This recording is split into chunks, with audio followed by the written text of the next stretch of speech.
Nearly 4 in 10 Americans over 70 have nerve damage in their feet. More than half have never been told. Not because their doctors don't care, but because the numbness got written off with 3 words I heard for 20 years in the emergency room. Just getting older. And that phrase quietly costs people the one thing they are most afraid to lose, the ability to cross their own kitchen without falling. So here is the question almost nobody asks. Not is this just aging, but which treatable cause is being missed right now? Stay with me because for a lot of you, the answer is something a blood test can find and a doctor can fix. I spent a long career in emergency medicine, and if you want to know what actually brings older adults through those doors, it isn't the dramatic thing you're picturing. It's a fall. Someone stood up, their feet didn't send the signal back to their brain in time, and they went down. Over and over, I would look at the chart and see that the numbness in their feet had been there for years. Nobody had chased it down. It had been filed under aging and forgotten. I think of a man I'll call Frank, 72, a retired mail carrier outside Kansas City.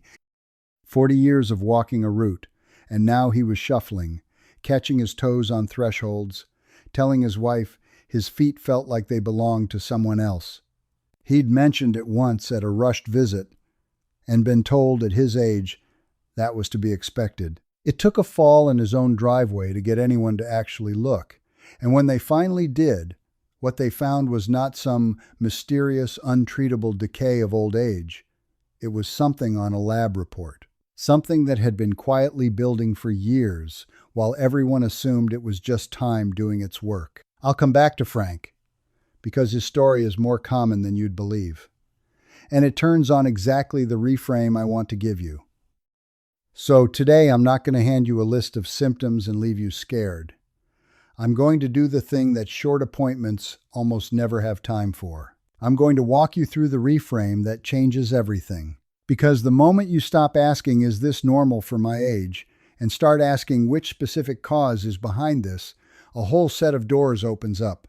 Some of these causes are reversible. Caught in time, the numbness can actually get better. Missed. It takes your balance and your independence with it. I'll show you the 3 treatable causes that get overlooked the most, the reason a normal blood sugar does not let you off the hook, and 2 checks you can do at home tonight, plus the exact blood work to ask your doctor for. Let me start with what this actually is, in plain terms. Peripheral neuropathy simply means the peripheral nerves. The long wires that run from your spine down to the tips of your toes are struggling to carry their signal.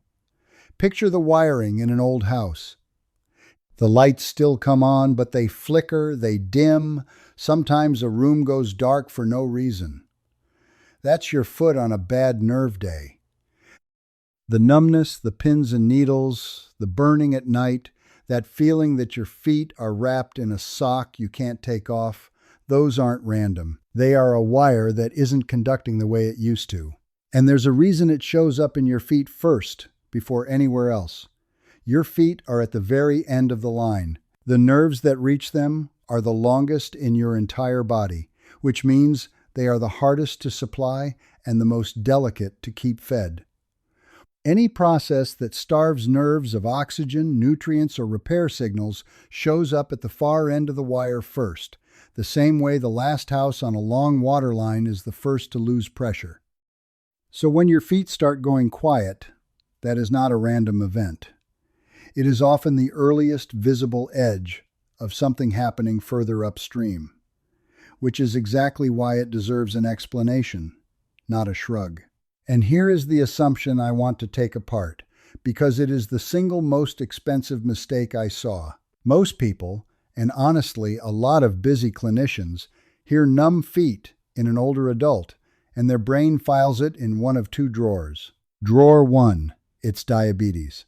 Drawer 2, it's just age, nothing to do. Both drawers are traps, because the real question was never, is this aging? Aging is not a diagnosis you can treat. You cannot write a prescription for time. The real question is which mechanism is starving these nerves. And for a surprising number of people, that mechanism is something you can reverse. Once you make that switch in your head, from Is this old age to what specifically is doing this? You stop being a passenger and you start being someone who can actually change the outcome. So let's open the drawers, the standard visit skips. The first treatable cause that gets missed constantly is a vitamin B12 deficiency. B12 is not optional for your nerves. Your body uses it to build the insulation around every nerve fiber, the coating that lets the signal travel fast and clean. Think of it like the rubber sheath around an electrical cord. Strip that insulation, and the wire underneath starts shorting out, sending garbled signals or none at all. Run low on B12 for long enough, and that sheath frays, and the first place you feel it is your feet. Here is what makes this one so easy to miss. As we get older, the stomach makes less of what it needs to pull B12 out of food, so levels drift down slowly, over years, with no drama and no obvious moment where something went wrong. And there is a second trigger that almost nobody connects. If you take metformin for blood sugar, and millions of Americans over 60 do, long-term metformin use quietly lowers your B12. That's not a fringe claim. It's well documented, and it's exactly the kind of thing the National Institutes of Health flags. Now sit with the trap this creates, because this was frank. A person on metformin develops numb feet. The feet get blamed on the diabetes, because of course they do. That's drawer 1, so nobody checks the B12, so the metformin keeps depleting it. So the neuropathy keeps getting worse, while everyone in the room believes they already know the cause. I have seen that exact loop play out again and again. And the heartbreaking part is that a B12 problem, caught early, is one of the most fixable causes of neuropathy there is. Sometimes it's a change in diet. Sometimes it's a shot or a simple pill. Frank's level was low. It got corrected. And while the years of damage didn't all melt away, the downhill slide stopped. But you cannot fix what nobody measured. That single blood test was sitting there the whole time. A few dollars of lab work standing between him and years of being told nothing could be done. His feet had been trying to tell him something specific, and it took a fall in the driveway before anyone finally listened. The second treatable cause hiding behind the aging label is your thyroid. When the thyroid runs slow, a condition called hypothyroidism, everything in the body downshifts and the nerves are not spared. Fluid and metabolic changes press on the nerves and slow their conduction, and the feet start to tingle and go numb. What makes this one sneaky is that the other symptoms of a sluggish thyroid, feeling cold all the time, feeling tired, gaining a little weight, thinking a little foggier, moving a little slower, look exactly like what we all expect from getting older. So the thyroid never gets suspected, because every clue it leaves is a clue we've been trained to blame on the calendar. And yet it's a simple blood test and a treatable condition, one of the most treatable in all of medicine. Correct the thyroid, and for many people the nerve symptoms ease along with the fog and the fatigue. That is a very different story than just live with it. The third one is the one people don't want to talk about, and that's alcohol. Alcohol is directly toxic to peripheral nerves, and it does its damage in two ways at once. It poisons the nerve fibers themselves, and it interferes with how you absorb the very nutrients, including the B vitamins, that your nerves need to repair. So it hits the nerve, and it starves the repair crew at the same time. And here's the thing people don't expect. This isn't only about heavy drinking or anything anyone would call a problem. Years of what a lot of folks describe as just a couple every evening can be enough to add up in the feet, slowly, over a long time. The National Institute of Neurological Disorders and Stroke lists alcohol among the recognized causes of peripheral neuropathy for exactly this reason. And it belongs squarely in the treatable column because the nerve damage can stabilize and sometimes partly recover when the drinking comes down or stops. Nobody wants to hear it from me, and I get that. But if that's a piece of the picture, it is a piece you can actually change, and that makes it worth naming out loud. Now, I can hear the objection forming, and it's a fair one. Some of you are thinking, but my blood sugar is fine. My last A1C was normal. So none of this is me. I want to talk about that directly because it is the single assumption that lets neuropathy hide the longest. Yes, diabetes is the most common single cause of peripheral neuropathy in this country. No argument.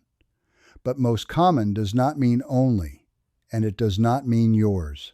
When doctors look carefully at everyone who has this, roughly 1 in 4 to 1 in 5 cases turns out to be what we call idiopathic, which is the honest medical word for, we ran the tests and it wasn't the diabetes. The nerves are damaged, the sugar is normal, and the cause is something else, sometimes B12, sometimes thyroid, sometimes vascular. Often a combination of small things stacking up. So a normal blood sugar is genuinely good news. Take it. But it is not a clean bill of health for your feet. It rules out one drawer. One. Not the whole case. It does not close the case. Anyone who tells you your sugar is fine, so it's nothing, has stopped looking exactly one step too early. And that one step is where the answer usually lives. Here is why I care so much about getting this reframe in front of you, and this is the part I most want you to send to your father, or your mother, or whoever in your life is shuffling a little more than they used to. Numb feet are not just uncomfortable, they are a fall waiting to happen. Your feet are covered in thousands of tiny sensors that are supposed to tell your brain in real time where the floor is, how your weight is shifting, whether you're about to tip. It's a constant conversation between your soles and your balance system, and you never notice it because it just works. Neuropathy switches those sensors off, one by one, and the conversation goes silent. You lose the feedback, and here is the cruel part. You don't even notice you've lost it, because the same nerves that would warn you are the ones that have gone quiet. You find out the day you catch the edge of a rug you couldn't feel under your own foot. And the stakes here are not abstract, so let me put real numbers on them. According to the Centers for Disease Control and Prevention, falls are the leading cause of injury death among Americans 65 and older. Not one of the causes, the leading one, ahead of everything else. Every year, millions of older adults fall, hundreds of thousands are hospitalized, most often for a broken hip or a head injury, and a hard truth behind that number is how many never return to living independently afterward. A fall at 70 is not the fall you had at 30. It is often the event that ends the life someone knew and starts a different, smaller one. Now, layer neuropathy on top of that baseline. When your feet can't feel the ground, your fall risk doesn't just tick up, it multiplies, because the early warning system that keeps you upright has been switched off without your permission. This is the through line I need you to see. The numbness in the feet, the fall, the hospital, the loss of the house, the move you swore you'd never make. That is the real cost of filing this under just aging. And it is exactly why finding a treatable cause is not a small thing. A B12 level you correct, a thyroid you treat, an evening drink you let go of, is not just about comfort in your feet. It's about keeping you on your own stairs, walking to your own mailbox, driving yourself to see the grandkids, for years longer than you otherwise would. So what do you actually do with all this? Let's get practical. Starting tonight, with 2 checks you can do at home before you talk to anyone. The first one costs nothing, and you already have everything you need. Sit down, close your eyes, and really pay attention to your feet. When you pull your socks on, can you feel them? Can you feel the seam across your toes? Run a finger along the bottom of your foot, or have someone lightly touch different spots. Do they all feel about the same? Or are there patches where the touch is faint or gone? Here's a good one. Put a coin on the floor and step on it barefoot. Can you feel it under your sole? Can you tell where it is without looking? If the honest answer is, I'm not really sure, or I can't feel much down there, that is a signal worth taking seriously. Not because it proves a diagnosis, it doesn't, but because it tells you your feet may be a lot quieter than they should be. And quiet feet are exactly what we've been talking about this whole time. The second check has an actual name that your doctor will recognize, and it is worth knowing by heart. It's called the 10-gram monofilament test. It sounds technical, but it is almost comically simple. It's a little strand of nylon, about the thickness of a fishing line, and the whole idea is that a healthy foot can feel it press against the skin. You can buy one online for a few dollars, or better, you can ask for it by name at your next visit. Here's how it works. Your eyes are closed. The strand is pressed against several spots on the bottom of your foot until it just bends, and you say yes each time you feel it. If there are spots where you feel nothing while it's bending against your skin, that is a documented loss of what we call protective sensation, and it is one of the clearest early signs that your feet have stopped reporting for duty. This is one of the most useful foot checks in all of medicine. It takes about 90 seconds, and most people over 60 have never once had it done. That, right there, is the underdiagnosis problem in a single 90-second test that almost never gets performed. Which brings me to the appointment itself, because knowing exactly what to ask for is half the battle in a 10-minute visit. Don't walk in and say, "My feet feel weird," and hope for the best, because vague gets you a vague answer, or worse, the aging shrug. Walk in with a list. Ask directly for a foot exam, and ask specifically whether they'll do the monofilament test on you. Then ask for 3 blood tests, and I want you to write these 3 down right now. Ask for a B12 level. Ask for an A1C, which is your blood sugar averaged over the last few months, so you know for certain whether diabetes is in the picture or truly off the table. And ask for a TSH, which is the thyroid test. B12, A1C, and TSH. Those 3 numbers plus a real foot exam will tell you and your doctor whether one of the treatable causes we talked about is sitting right there, waiting to be caught, the same way Frank's was. If you're on Medicare, remember that your annual wellness visit costs you nothing. No copay, no deductible, and it is the perfect place to bring exactly this list. Most people never use that visit for anything real. This is something real, and if cost is on your mind at all, ask the office whether these tests are covered before you go. That one question saves people a lot of grief. Before I go on, one important line to draw, because not all numbness is the slow kind. Most peripheral neuropathy builds over months and years, and that is the pattern you monitor, write down, and bring to a scheduled visit. But if the numbness comes on suddenly, over hours or a day, or if it climbs up your legs quickly, or arrives with weakness, trouble walking, or loss of control of your bladder or bowels, that is a different animal, and it is not something to file away for your next checkup. New, fast, or spreading symptoms with weakness mean you get seen the same day, at urgent care or the emergency room.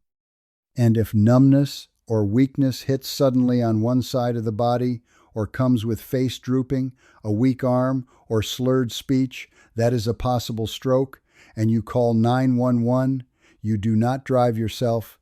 I know an ambulance feels like an expense you'd rather avoid, but with the brain, the minutes you save on the way in are the ones that decide how much you keep. For the slow, gradual foot numbness we've been talking about, though, you have time to be methodical, and being methodical is exactly what gets the treatable cause found.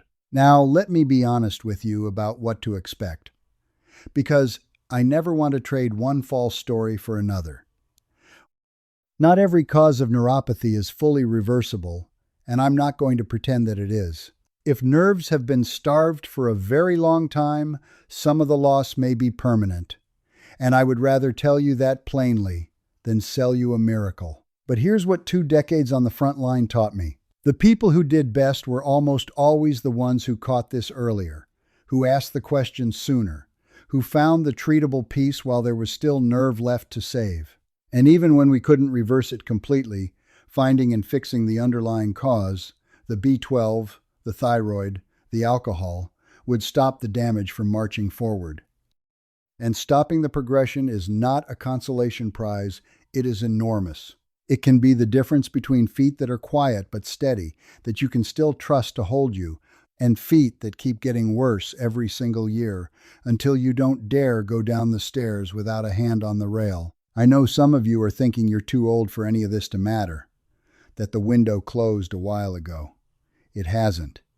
Nerve tissue is slow, but it is not frozen, and it is not beyond reach. It responds to getting the right fuel and the right circulation at pretty much any age. The goal was never perfection, and it was never a total cure you have to sit and wait for. The goal is the next useful step. And the next useful step here isn't dramatic. It's a 2-minute check tonight, and a question you get to ask this week. Let me bring this all together, because if you remember nothing else, I want you to walk away with the shape of it. Numbness, tingling, or burning in your feet is not a verdict about your age. It is a signal, and every signal has a cause. When someone tells you it's just getting older, understand that is not an answer. It is simply the place they stopped looking. The pattern to hold on to is this. See numb feet and think which treatable cause, not is this normal. Then run through the 3 that get missed the most. Low B12, especially if you take metformin, a slow thyroid, and alcohol quietly adding up over the years. Remember that a normal blood sugar rules out one cause, not all of them, because 1 in 4 to 1 in 5 cases has nothing to do with diabetes at all. And never lose sight of why any of this matters. That quiet foot is a fall risk, and falls are the leading cause of injury death for older Americans, and the entire point of chasing down a treatable cause is to keep you upright in your own home for as long as you possibly can. So here is your one job this week. Do the sock and coin check tonight. It takes 2 minutes and it costs nothing. Then make the call, and when you get in, ask for a foot exam and for 3 numbers, your B12, your A1C, and your TSH. That's it. 3 letters. B12, A1C, TSH. That's the whole ask. You are not past the point of benefit, and simply walking in with that list puts you ahead of almost everyone else living with this, because most of them are still being told it's nothing. If someone you love has been brushing off numb or tingling feet as just their age, send them this video. That one conversation might be the thing that keeps them on their own 2 feet. I'll see you in the next one.